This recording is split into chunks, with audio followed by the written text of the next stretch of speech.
And Sarah Weisman is here. Okay. Hi, Sarah. Hi, Kristen. All right. So Sarah, you may be our only attendee, but nevertheless, thank you for being here. We're Here. gonna record it and maybe share it with others. I'm sorry, you're not the only attendee. There are three. Thank you all for being here. All right. Let me share my screen.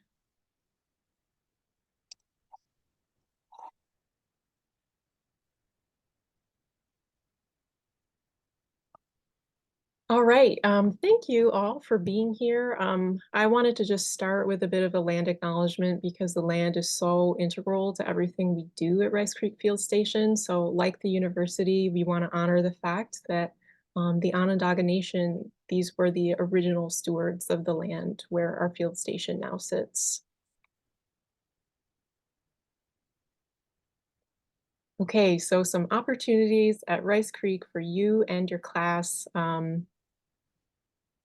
I am Kristen Haynes, the assistant director at this facility, and just very excited to talk with you all about opportunities at our field station. So very briefly, our mission, how we see our role on campus, is to be a SUNY Oswego's living laboratory for ecological research, education, and stewardship of the natural world. However, this definition kind of emphasizes ecological. And especially over the last few years, we've been trying to sort of reimagine our vision as serving as this point of connection for our campus and our community members to the environment, just very broadly across disciplines. And whether that means people are connecting academically with the environment or they're connecting, personally or for personal wellness or personal recreation. So trying to serve as broad a contingent of our university as possible. And it's been really rewarding to get to work with some new groups of people and some new collaborations over the last few years. So perhaps some new collaborations may come out of this. So again, very briefly, since folks may be well aware of where we are, but we are located just a mile south of campus from Sweet Road entrance, and we are really easy for students to access, actually, and faculty staff. During the fall and spring semesters, the Green Shuttle runs from campus, and it's a really short, like 11-minute trip from campus, and then you get spit out right at our front doors. So I actually like that way of going back and forth, so you don't have to worry about parking. But if the timing doesn't work out, of course, personal vehicles are an option. We also have a 12-passenger van that we or you can use to bring students back and forth. This is a trail and habitat map of our property. The property is about 350 acres, and this joins up with about 180 acres over at Fallbrook, managed by Auxiliary Services. So this is quite a large property set aside for the public as well as the college. You can see the colors represent a variety of different habitats on this map. And that sort of translates into a lot of biodiversity that you can find here. We're sitting on former agricultural land. So some places have been allowed to naturally revegetate and some have had more manipulations. So this is interesting to biologists, but it's also interesting for visitors who are going to take a walk on the trails and can expect to see a variety of different things. What else you're going to see here would be some of our residents at Rice Creek, which include over 700 species of plants, over 200 species of animals, countless invertebrates. So there's always something new and interesting to see if you've got your eyes open when you're out and about.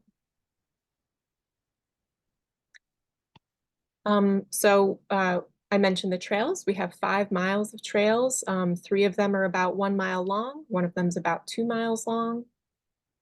We have a 20-acre pond. We have a beautiful herb garden that's full of edible and medicinal varieties of plants.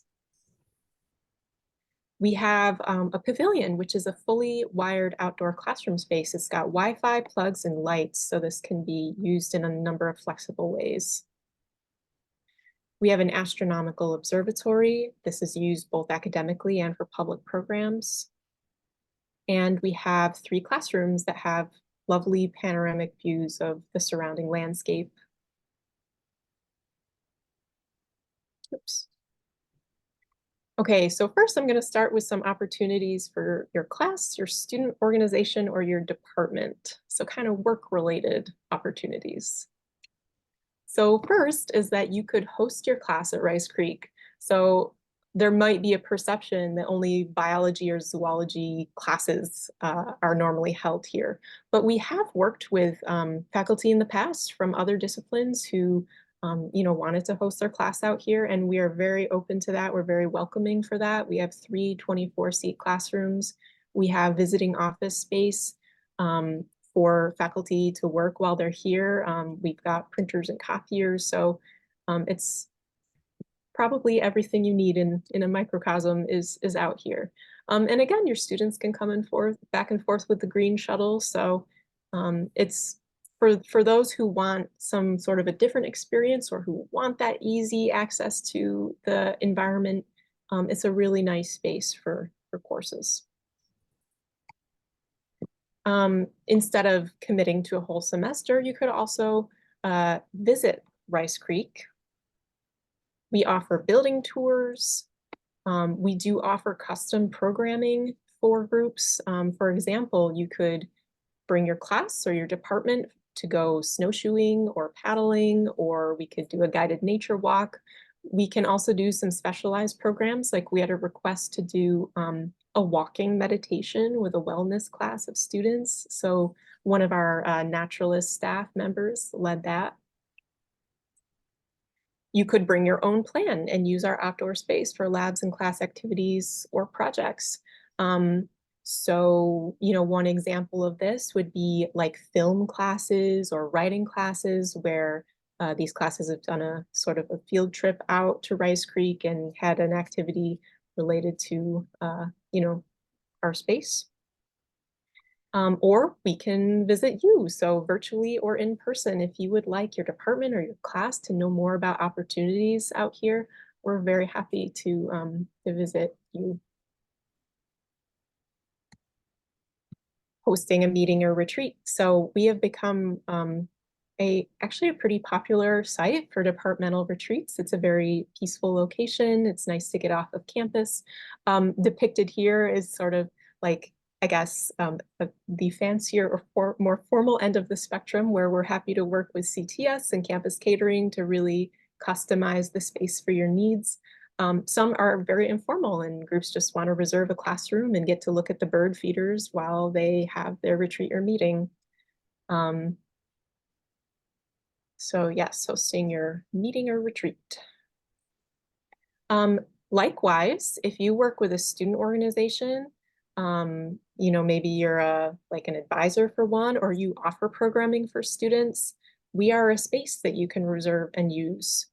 So the Coke team did a cool outdoor yoga program, for example. And again, we try to accommodate as many requests as possible and be as flexible as possible to meet these requests. So Rice Creek is a great space for research and creative activities. Now below, I just happen to only really have images of biology-related research, but we're very welcoming for all disciplines that want to engage in creative and scholarly activities out here. We do have equipment available for use and loan, a lot of science equipment, of course, but if you're a humanities or social sciences person, you still might want to borrow a pair of muck boots if you're out on the trails in the springtime. So we do have basic equipment that might help as well. Likewise, we do have some dedicated research and office space if you are interested in doing scholarly activities out here. Funding. All right, so each year we have a call for funding. Funding is available for projects generally up to $3,000 through the Rice Creek Associates. That's our friend group small grants program. And this is a pretty non-competitive pool of funding. This group is really eager to fund as many projects as possible. So at it's something where we tend to see fewer applications than we would expect. So we're trying to cast a broad net and encourage as many people as possible to apply, because this is open to all disciplines, as long as it part of the project takes place at Rice Creek, or it has some sort of way that the project supports Rice Creek. There is a February 15th deadline for 2024, just to make people aware. And here's just one example of a project that wasn't, a traditional scientific research project, but a project that was funded through this program to create this coloring book to help children and also adults learn more about the species that live here. Okay, so opportunities for you. I did include some opportunities. They're sort of unrelated to the work realm. We are a part of the campus that is open to the public, so just making everyone aware of these as well. So you can attend a program. We offer hundreds of programs every year, most of which are open to the general public. Many are family friendly for those interested. The left photo here depicts our Celebrate Snow Winter Festival, which is one of our most popular activities of the year. That combines sort of science outreach, STEAM activities, and just general winter recreation enjoyment. We have our telescope observation sessions, also very popular.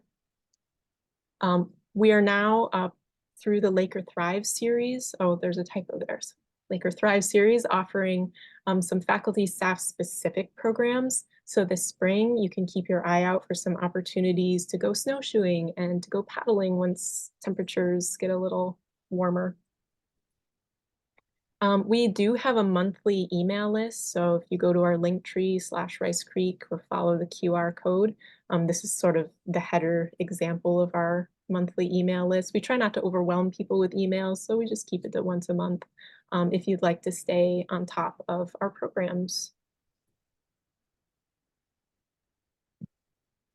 You could also be involved in Rice Creek as through community service as a volunteer. So we work with both groups and individuals for one-time opportunities, or for people who are really eager to come volunteer once a week or once a month.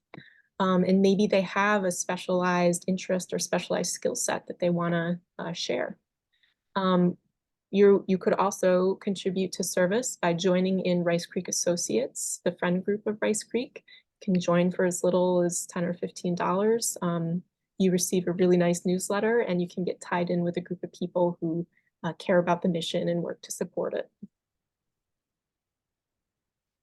You could also recreate on one of our trails. So our trails are open for walking and hiking, trail running, dog walking if the dogs are on a leash, biking on the Orange Trail, snowshoeing and cross-country skiing, bird watching, and all sort of related activities. We're very excited to be starting. This has been in the works for a couple of years now, but we're really taking motion on an accessible trails project to try to make sections of our trails fully accessible to individuals with mobility needs using Forest Service trail accessibility guidelines. So hopefully within the next year or maybe two, we will have this on board so that more members of our community can enjoy the natural environment here. Number 10 is just if you need to take a break, if you need to take a moment, either indoors or outdoors, to be in nature. And we know that this has tremendous benefits for our well-being. So know that the space is open for you to visit the herb garden, to enjoy your lunch, or do some grading at our pavilion, to watch the birds at the bird feeders, to rest on a bench. Our open hours are Monday through Friday, 8 to 4:30, Saturdays 9 to 3. Our trails are open dawn to dusk. So just, even if on a very casual basis, feel free to stop by if you need some time in nature. We just like to ask people to please be respectful of the people and the nature that you encounter here. Accessing our creek and pond, we like to remind folks, is only during our programs, and that's to help prevent too much disturbance to the wildlife that live around the pond. Practice leave no trace while you're here. Some safety tips. My most important safety tip is when you're on our trails, follow the colored blazes, because if you are walking and you stop seeing those, you probably wandered onto one of our neighbor's property and you should turn around, walk back until you see the colors again. We do have physical and digital trail maps that can help you. And I'm just hoping that those who attend or see this video, this recording, can help us spread word of these opportunities across our campus to try to reach as many people as possible.